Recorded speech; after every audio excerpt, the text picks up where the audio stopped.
Friends, welcome back to the 60-second throwdown, which is neither 60 seconds nor a throwdown, but a really fun way to get to know a different side of our guests. I am joined by Rachel Marie Martin. Rachel, are you ready? I am ready. I wanted my boxing gloves, but I didn't have them. Oh, I need to get some proverbial. I know we can't share anything.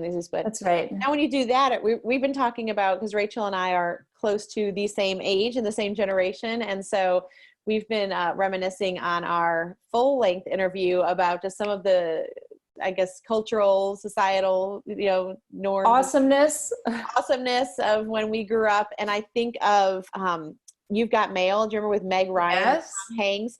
And when she's got to fight for her little bookstore and she's kind of going around like punching. For those of you that can't see, I'm kind of doing my punching right now, but You've Got Mail. That's when we thought the internet was on AOL floppy disk. No, and you heard the modem connecting, and oh my gosh, so funny. Okay, but we digress. Okay, let me ask you the questions. Here we go. We'll start out easy. Are you an early bird or a night owl? Early bird. Okay, waffles or pancakes? Oh, waffles all the way. Only crispy. I need more on that. I do not like soggy waffles. Oh, if it's soggy, it all needs to be crisp. Okay. It needs to just be a vessel to hold a little maple syrup. A vessel. Are you like a homemade, or is this like a Eggo toaster waffle? Like what's your homemade? Homemade. Sam, my one son doesn't eat gluten, so we found a really good kind of crisp chocolate chip ones. That's good. Well, we may need to link to that. There we go. That recipe. Okay, stay tuned for that. Yeah. Are you a beach or a mountain kind of person? Oh, can I take both? How about a Minnesota lake person? Okay, I like the specificity. Yeah, the lakes. You have traveled a lot all over the country. What is one of your favorite places you've traveled to? Can I say something out of the country, or do you need sure. All right, it's New Zealand, Dunedin, New Zealand. Just north of there, we saw penguins swim in from the ocean. Wow, awesome! That was one of our other guests' favorite spots too. I have not been, so now I'm interested. So once we're out of quarantine, well, that's a good question. Once we're out of self-quarantine, where's the first place that you want to go?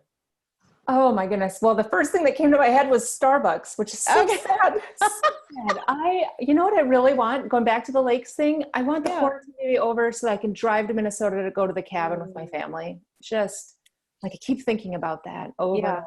I've gone every year since I was young. Interesting. Well, and I love that you were honest and admitted Starbucks. Do you think that's for the drinks or for the atmosphere and the camaraderie of, hey, let's meet up at Starbucks? I think it's normal. It's that normalcy of having the cup, having the drink there, feeling like, okay, life is back to that. I think when you take normal's ripped from you, then all of a sudden you're like, oh, I just want normal. I want a caramel macchiato. I want it hot. And I want to be able to say, hey, to the people at the window that know my name. Yeah, that was going to be my next question. Are you a coffee or tea girl? Totally coffee. I mean, I'll do tea, to try to be healthy, but yeah. Well, you're like, I'll settle for tea if I have to. Yeah, like herbal tea. Okay, fine.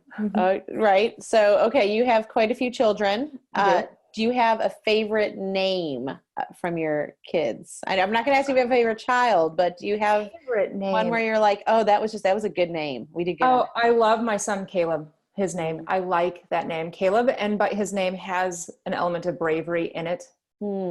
So that name is always stuck out to me. And I'm gonna add one more. Yes, Samuel, my youngest guy. His name means for this child I have prayed. Yes. And I think as parents, we should pay a lot of attention to names because that child has received a lot of prayers.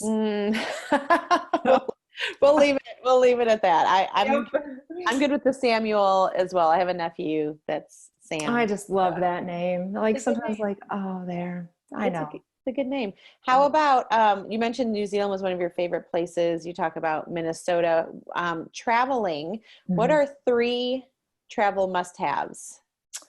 Let's see. If you're going out of the country, you must have your phone figured out. That is essential all the time. I have to have a snack because if I don't have something with me, I'm not too happy.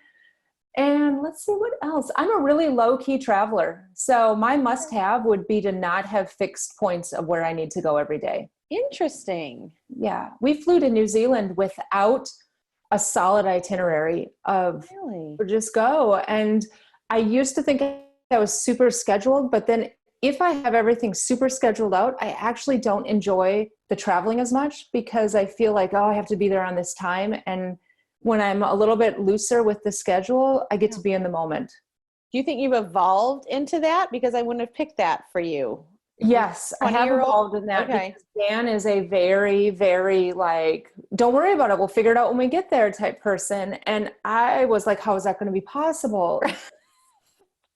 After traveling like that for many years and doing events and all of that, I Right. realized there's this like unbelievable freedom in knowing, hey, we're going to go, let's say we're going to go to Gatlinburg for Yeah. 3 days. We're going to stay at this place, but then nothing fixed on there. These are the things we want to do. And you get this like breath of like, I don't have an agenda. Because we, prior to the quarantine, lived like lives. Right. Yeah. And I mean, I think I've found a lot of gratitude even in the midst of this crazy, the slower Right. pace. What, if you had to pick one thing, and again, for those of you listening, we're in the midst of this self quarantine right now. What is one thing that you're grateful for in the midst of what we're experiencing? Oh, just the ability to have, and I saw it on Facebook, so I can't take credit. Like April, like for years, every month had something on every day. And I've always said, I want a blank day. I just want, my whole April is blank, like Yeah. nothing. Yes. Like, and I'm just so grateful for this, like Mm. freedom, like recognizing it. You know, we've all wanted it for so Yeah. long. And so then we're given it. And I thought, boy, I better not complain about wanting white space days on my calendar. I agree. It's permission, right? I feel like Yeah. we've been given permission to slow down. I am with you. I'm going to end there because I think that is a perfect place to end with gratitude, gratefulness, Right. permission to just be. And I encourage everyone to go listen to our full length interview on being fearless. Rachel Marie Martin, author of The Brave Art of Motherhood and findingjoy.net. Thank you for having some fun with me So today. welcome.